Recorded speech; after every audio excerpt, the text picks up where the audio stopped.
Welcome to News with a View, hosted by me, John A. Costa. Today is February 1st, 2026. This is episode 21. If you're new to my podcast, this is a conservative-leaning podcast, but I do take in both sides. Now, excuse me, I still have my cold that I've had for the last 6 months. It won't seem like I'm taking both sides of an issue here today. And this week I've been dealing with the ICE issue, and not the weather ice that's happening here in South Carolina.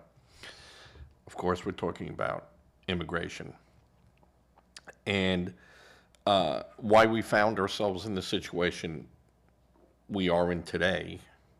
And if you look back in my week's podcast, I explain why we're there. I'm finishing it up. Today is Sunday. I'm taking this out, and I'm of course not done with the ICE, as it is a continuing and evolving situation. But I am talking about the democratic-induced violence that is taking place and who's behind it. And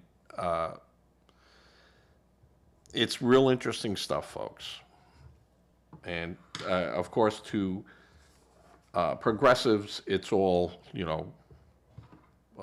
lies, and everyone that is okay with ICE is a racist and a fascist and a Nazi. Look at my show yesterday about Kathy Griffin, and she is the definition of what a Nazi is. Just going to say it. And I do say it.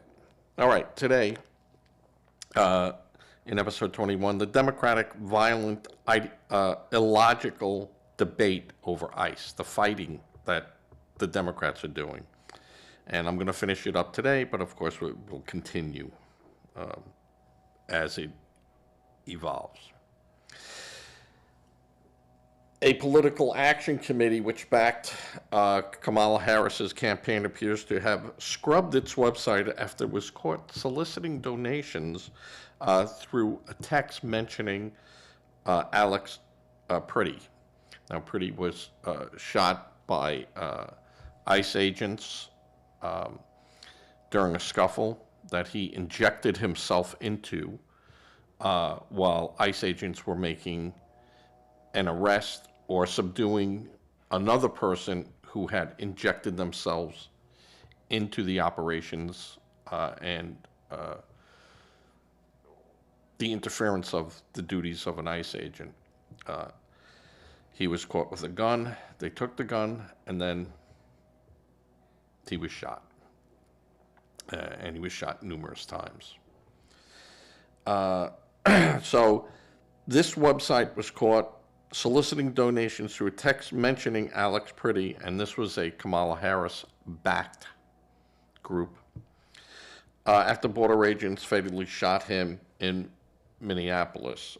Multiple X accounts posted screenshots of a fundraising text message sent from a toll-free number Saturday beginning with the words, "Alex Pretty is the limit," and calling on people to stand with us, donate $50 for a 200% match. The message had appeared to have linked to a donation landing page for Democratic Youth Wave PAC, hosted by leading Democratic fundraising platform Act Blue. Texas went after Act Blue. Both the page and the PAC's website, however, were taken down at the time when this news organization was looking into it. So this is a political action committee, PAC, funded organization that had backed Kamala Harris with lots of money. This group is still active. Of course, Act Blue is still very active in the socialist and communist backed agenda of a lot of candidates and a lot of state attorney generals and state and city district attorneys. Efforts to disrupt federal law enforcement in Minnesota have united many organizations and individuals associated with mainstream Democratic Party with self-described communist and socialist activities. And this was reported by the Washington Examiner. And it reviewed political emails and social media posts to come to that conclusion. Now, again, nothing illegal about what was being done. There is no political testing.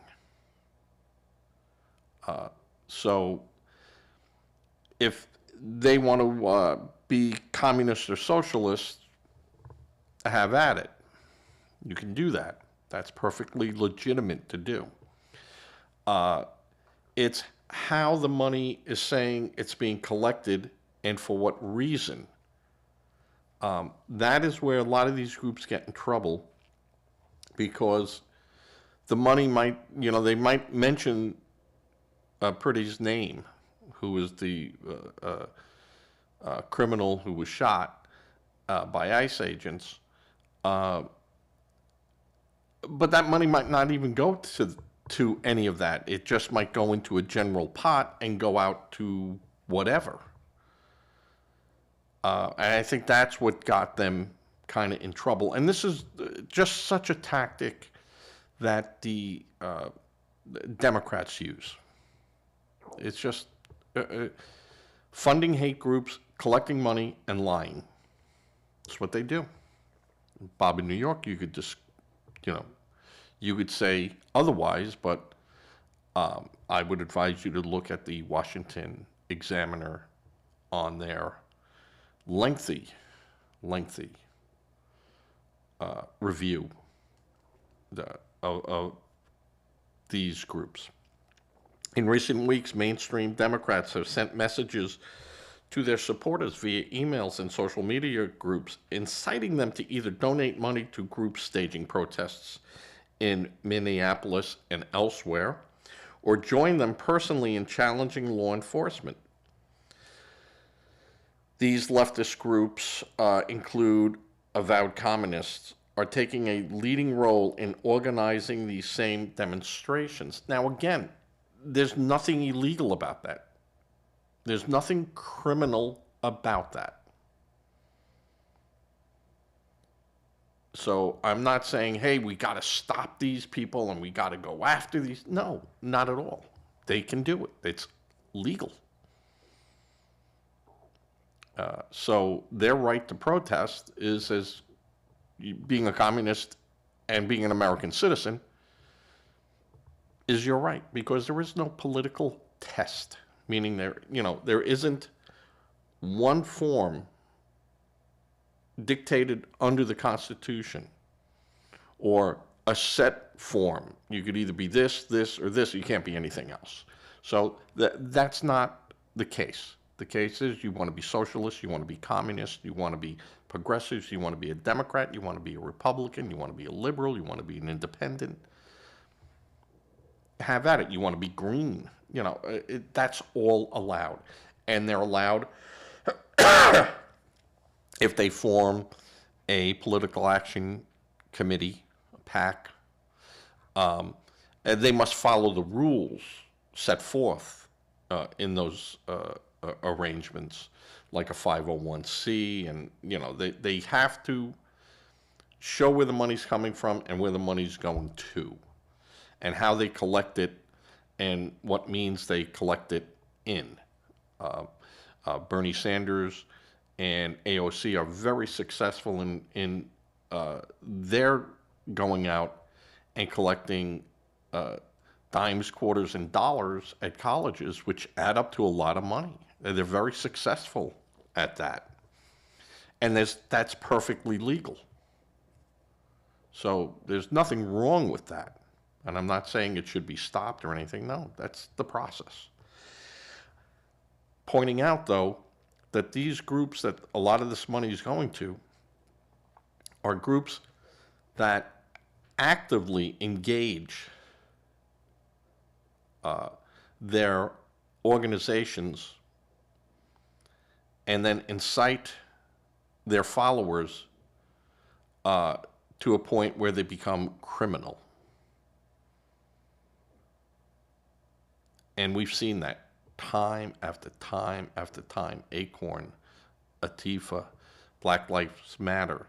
And in the case of all those groups, a huge amount of fraud in how they collected money, how they distributed money, and what they used their money for, that they said they were collecting it, and then it just got scattered in the wind. And in a lot of cases, people pocketed the money. And they've been convicted of it. So, and not to say that there have not been Republicans who have used funds collected for their campaigns and stuff and skimmed off the top or sent it to a relative or played hanky-panky, and they got arrested too. The law is the law, right? So I don't have a problem with those people being arrested. None whatsoever. And that's where I'm fair, Bob. Now, if you want to point those people out, start your own podcast. So, Democrats such as former Secretary of State Hillary Clinton, Representative Sarah Jacobs, Democrat California, Representative Alexandra Ocasio-Cortez, Democrat New York, one of the most crime-ridden neighborhoods in New York City. Representative Lizzie Fletcher, Democrat Texas, as well as a host of state lawmakers and congressional candidates have all called on their supporters to use standwithminnesota.com, a webpage purportedly maintained by local activists, to donate to organizations doing the work on the ground in Minneapolis. So, and again, there's nothing wrong if that money is being used for what they're saying it's being used for. And if you want to donate your money to those causes, go ahead. It's when those groups are saying, we're going to use that for on-the-ground stuff in Minneapolis, and it never goes there. And then you read little disclaimers in, when you sign the thing that this money is, can be used as seen fit by, an organization. But if they're baiting and switching people, that becomes a problem. The Arlington Young Democrats, a club of young liberals living just outside D.C., many of whom work as staffers in the Capitol, endorsed standwithme.com as well. And that's fine. You can do that. There's nothing wrong with that. But people should know that these groups are collecting money and funding activities that are backed by communists and socialists who do not believe in democracy and do not believe in a republic. Just so you know. You hear a lot of Democrats screaming, Trump is a Nazi, Trump is a fascist. Trump is this. And they're giving money to groups that support communists, that support fascism, that support communism, that don't support democracy, that don't support a republic.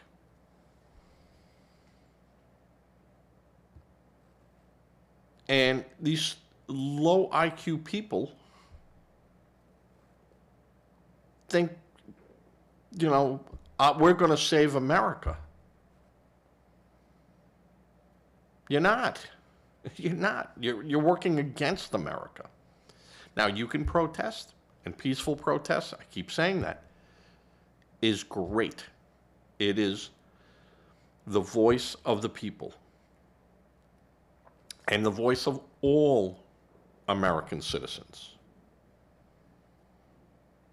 That is fine. Protest, chant, sing, collect money, collect signatures, all perfectly legit and perfectly allowed, and I support their right to do that, as long as the money is being used for what they're saying it's used for. And they should know that we contribute to socialists and communists, and we don't support a democracy, and we don't support a republic.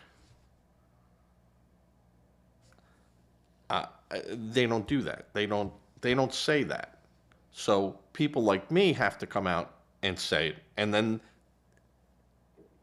a person of a lower IQ will go, no, you're a communist, no, you're a fascist, you're a Nazi.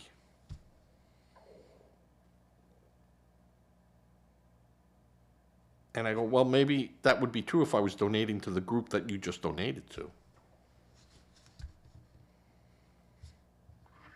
Bob in New York. So, a lot of chatter on paid protesters. So the fact of using paid protesters is a question being investigated by multiple federal agencies. There is proof of paid protesters being used in some states and at some ICE and anti-Trump protesters. And yes, there are companies that do offer direct protesters for protest rallies. Crowds on Demand is a prominent company that specializes in hiring individuals to participate in protests and other events for compensation. So these people aren't there because of their true political or social convictions. They're there because they're being paid to be there.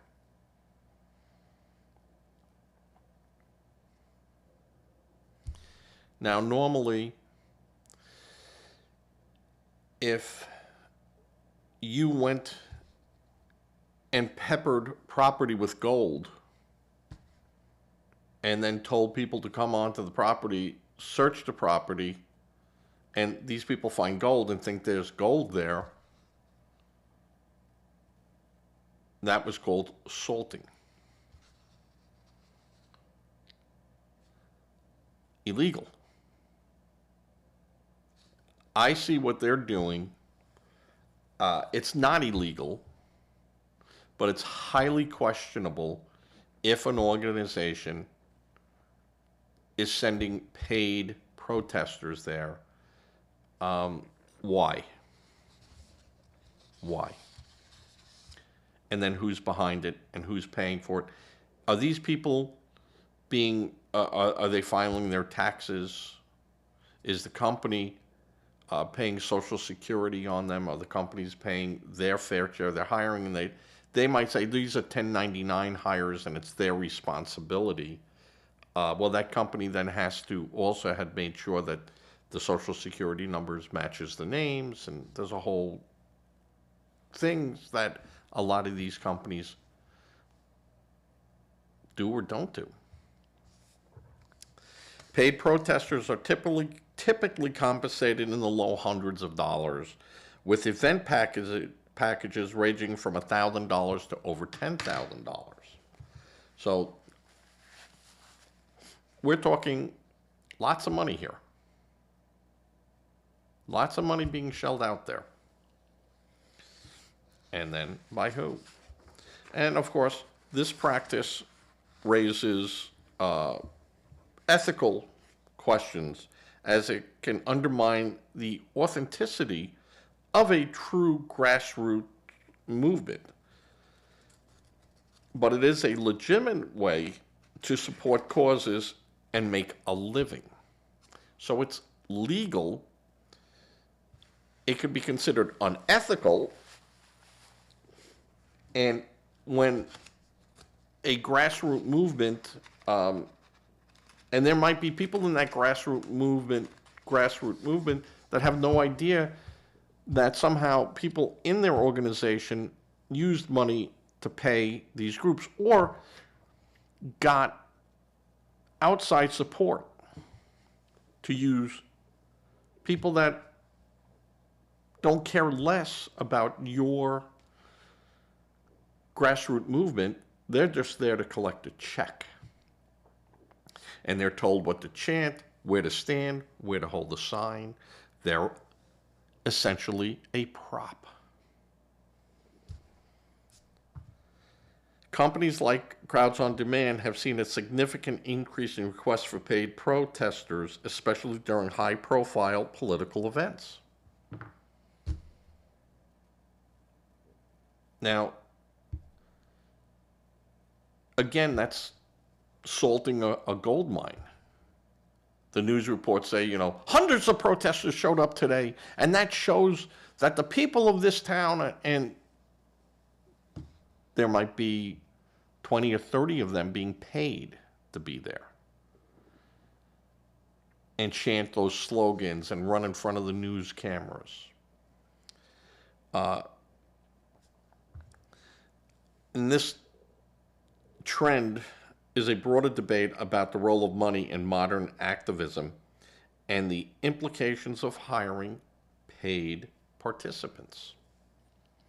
Actors, props. They go home, they could care less. No meat, eat green. No meat, eat green. And then they go and, stop at McDonald's and get a burger, or they cook a steak, or they eat fish, or they eat green. Who knows? But they're not part of the movement. Now, they could be part of the movement. They could go, hey, if I can get paid doing it, and I do support that, well, all right. But you're still a paid protester. Now, we know for a fact that there are professional community organizers that are involved in the protests. These are people who are part of those grassroots movements who now are taking money and direction from other people. Evidence shows a large part of these are volunteer protest movements in the Twin Cities, Minneapolis. So what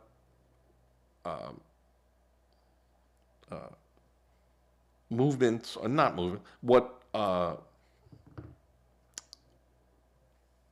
fact-checking, let's say, and this was done by NPR, says that, yes, they could be organized, outside organized leaders of these grassroots movements that are then funded.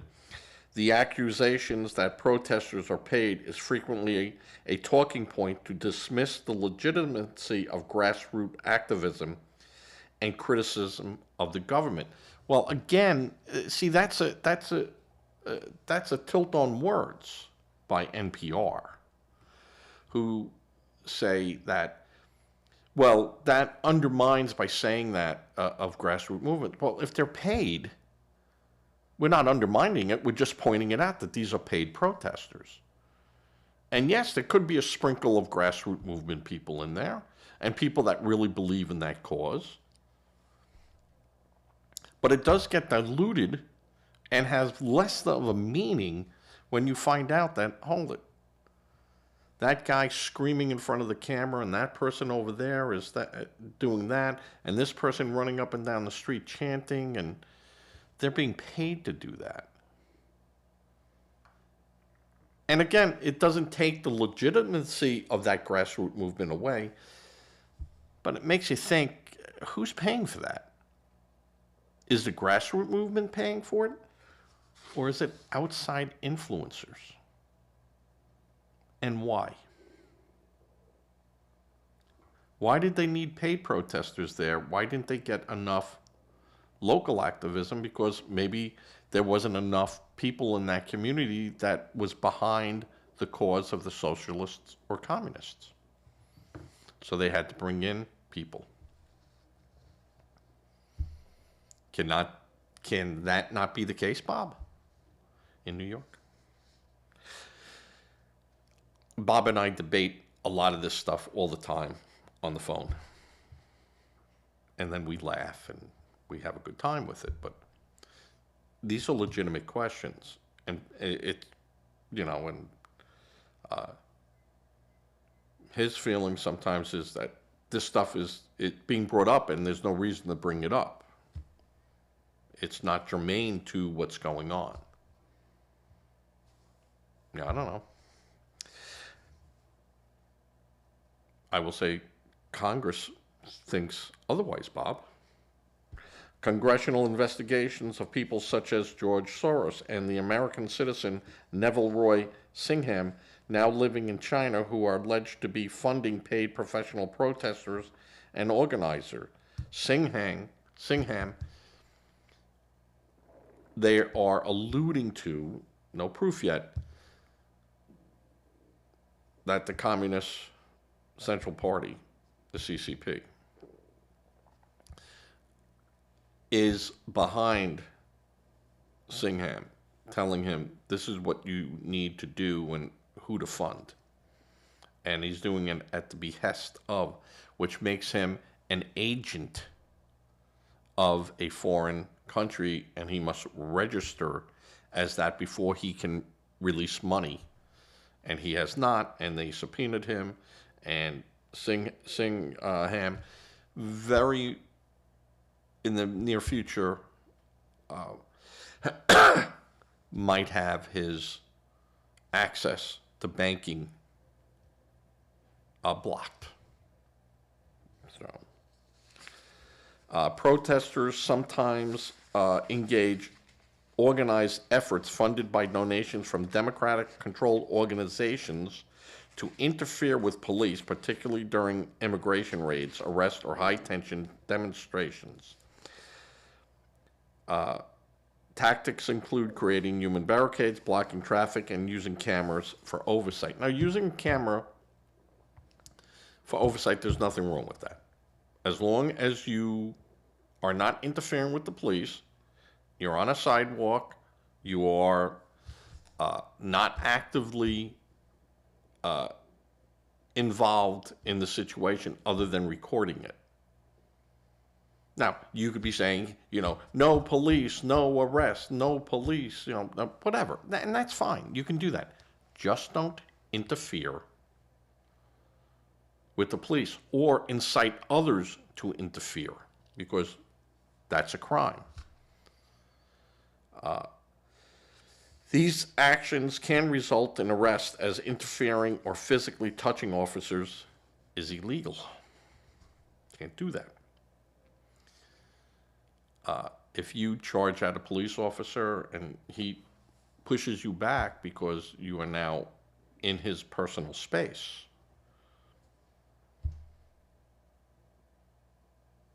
you might not get arrested for that. But if you come and contact that police officer without him contacting and pushing you back because you crossed over a line, or you say, hey, you're off the sidewalk, we're going to either march you back to that sidewalk or we're going to arrest you. And that's perfectly legitimate of the police to do. They have the right to restore order. Failure then to listen to the police is a crime. You get arrested. The tactics and trainings of these paid professional organizers and organizations include active obstruction. Professional protesters have been trained in the use of using tactics such as blocking police vehicles, forming human chains to stop arrest, or physically obstructing officers. Now that gets you in big trouble.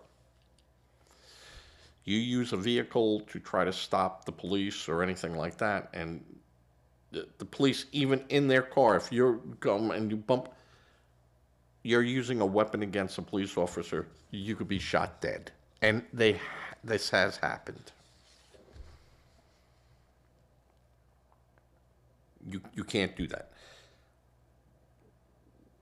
Using yourself to block an arrest, you're going to be arrested too. Or physically obstructing an officer in the course of him carrying out his duties. Going to get you arrested, folks. That's what happens. Direct confrontation. Some protests involved agitators who may throw objects brought to the protest at law enforcement, leading to dangerous encounters. You see this all the time. They're throwing bricks. How did they get a brick there? There was no brick on the ground on that sidewalk. They brought it with them, with the intent to throw it. So when you see these protesters come with backpacks on, and the police start observing them, and then they start acting hinky, at that point, the police couldn't have probable cause to go and stop you and go, what's in the bag? You're at a protest, things are being thrown. We're not seeing this stuff on the street, so how's it getting here?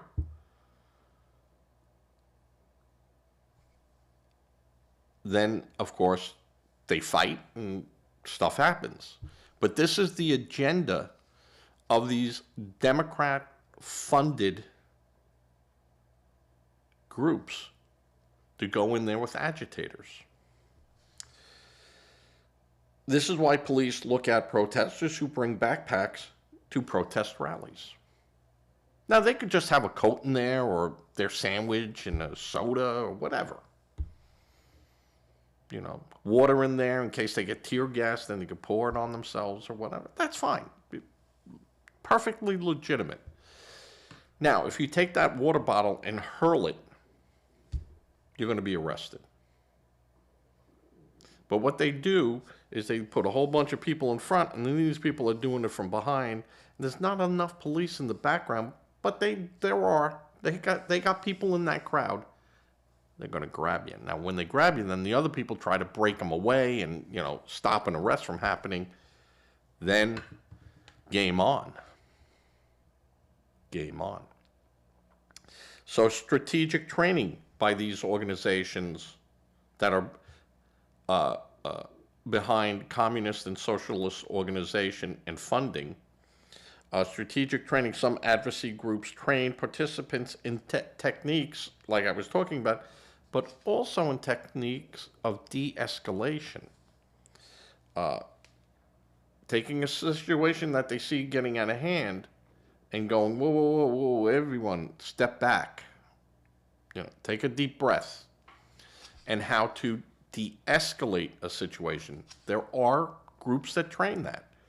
That, if emotions get too high, they step in and get between them and go, whoa, whoa, whoa, no, don't do that. And they look at the police, before you step in, let us get them back on the sidewalk. And the police will usually step back and go, all right, we're going to give you the one chance here. They step off it again. You've been warned. Now we just come in and get you. So they will use legal observation rather than physical interference. And again, maybe someone with a camera, and this guy's just standing there watching everything that goes on. The next thing you know, the police are grabbing him and, saying, you're part of the, you were part, and no, I was just watching. I was here. I wasn't doing any of that. And they arrest him anyway. And now there's legitimate proof that that guy was just standing there. He was standing there the whole time we have him on it. He didn't throw anything. He didn't do anything. And they arrested him, and he should not have been arrested. And that happens. I'm not saying that doesn't happen. And that's when using a camera or using that legitimately and tactfully works out. Works out for that guy. That guy, he got charged, but now they drop it and they let him go. But in the meantime, this guy could have lost his job. Or this guy, has to go there and post a $50 bond that he might not have. Or has to then go back to court and with an attorney that he might not be able to afford. And, someone has to make that tape available to show. And that's a lot of ifs for a guy that didn't do nothing. Escalation dynamics. Research indicates that when protesters perceive police as treating them, their cause, or their peers unfairly, they are more likely to engage in confrontation or violence. Now, the police can't take your perception into account. I don't know what you're thinking.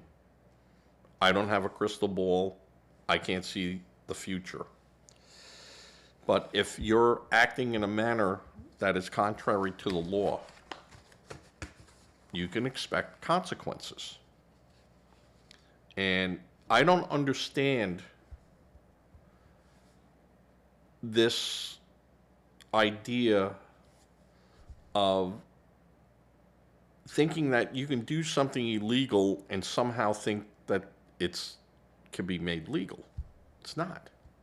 It can't. Just as if a police officer does something that is illegal, the police can't say, well, he's a policeman, he can do that. It just doesn't work that way. It might have in the past. The blue wall, yeah. Did that happen? Sure, that happened. And people who used the law and followed through with it and went in there and changed those policies and made laws. That's what this is all about. That's what the Constitution says you can do and should do. But to say, I'm going to pick and choose what laws I obey, well, good luck to you. Let's see how that works out for you. Now, in the recent days, the Trump administration has stated it is going to reduce the number of agents in Minnesota, but only if the state and local police provide protection for federal agents.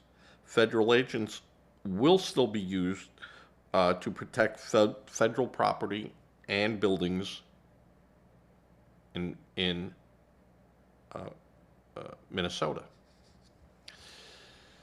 So the administration is saying, okay, you want us to ratchet this down a bit, we'll ratchet it down. But you got to do your part now. And failure to do your part will just open the door for us to come back in, and there's no more talking. You attack an ICE agent, you attack his car, you attack a building, you trespass when we tell you don't come on here. This area is now closed, and There's no official business being done here. If you come onto the property after you're being told you cannot, you will be arrested for trespassing. And a host of other, believe me, there'll be a host of other in there.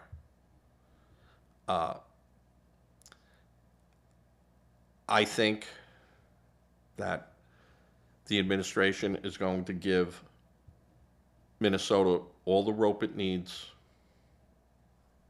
to hang themselves. I think this is bigger than Tim Walz, that he has no control over it because he was a stooge. I mean, the things that he has come out and said, and his actions and everything he's done, and he goes, this happened because we're such a generous state. The most moronic thing I've ever heard a politician say. You didn't do your job. And now we're finding out where state officials lied on reports on audit proceedings that were supposed to be being done. This is going to be a slaughter. Illinois, Maine, Virginia,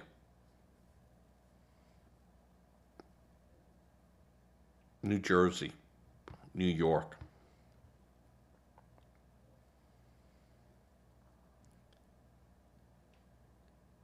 The Democrats are doomed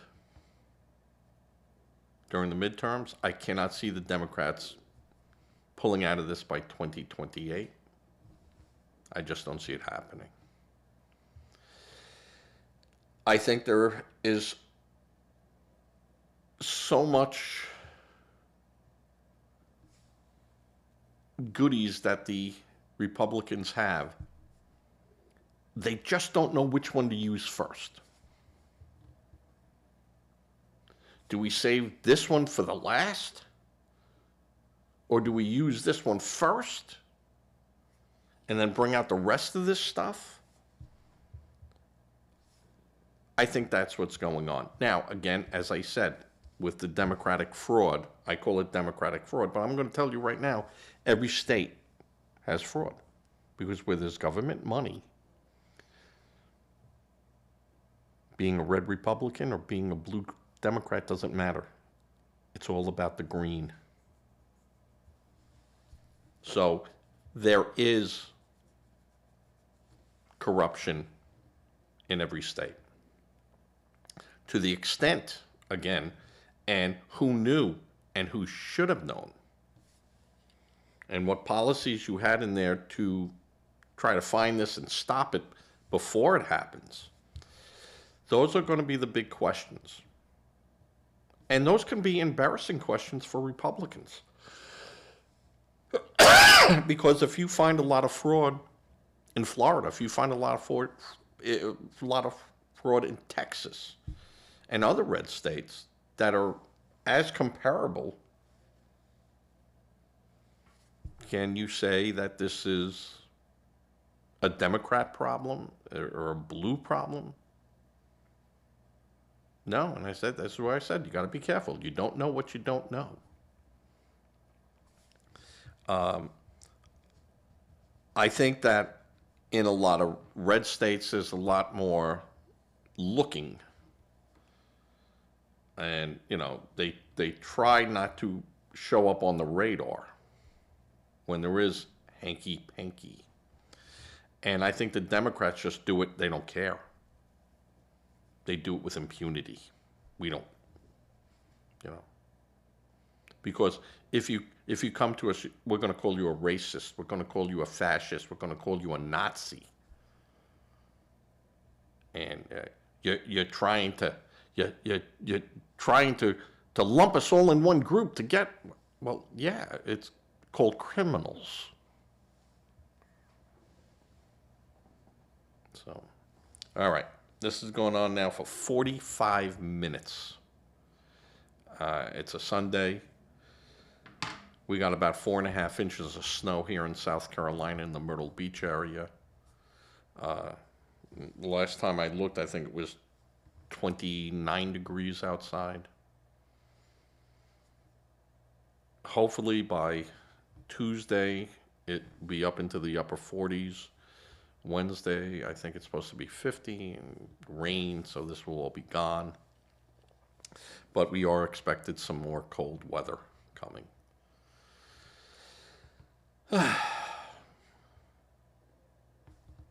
Is what it is, folks. Is what it is. All right, everyone, please, I ask people to give to a charity if you can. If you're uncomfortable with giving to a charity, please think about giving to a food bank. They always can use food. They could always use a monetary donation so they can expedite a problem that's in front of them right now in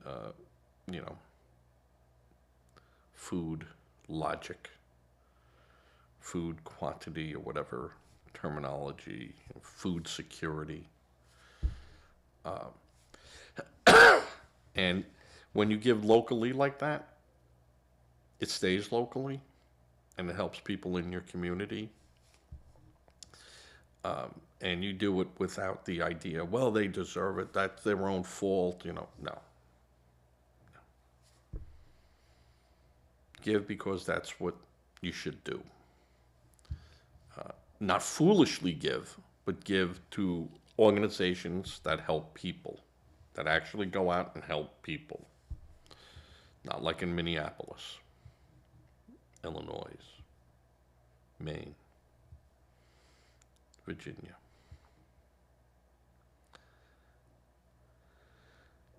Oregon, Washington, California, Nevada. All right. I forgot to mention Arizona. With that, I'm going to say, please say a prayer, because prayer does work, regardless of what a Democrat might tell you.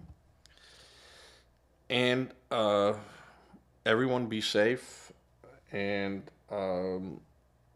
I'll catch you tomorrow, where I might be doing a prediction show on how well the Republicans will do in 2028. So I'm working on that. It's going to take a little time because there's a lot of stuff floating around, and there's still people moving who are saying, I don't know if I'm going to run this year. I don't know what my plans are, or I'm uncommitted at this time. So that kind of throws some stuff out. All right, everyone, as I fade to black, be safe.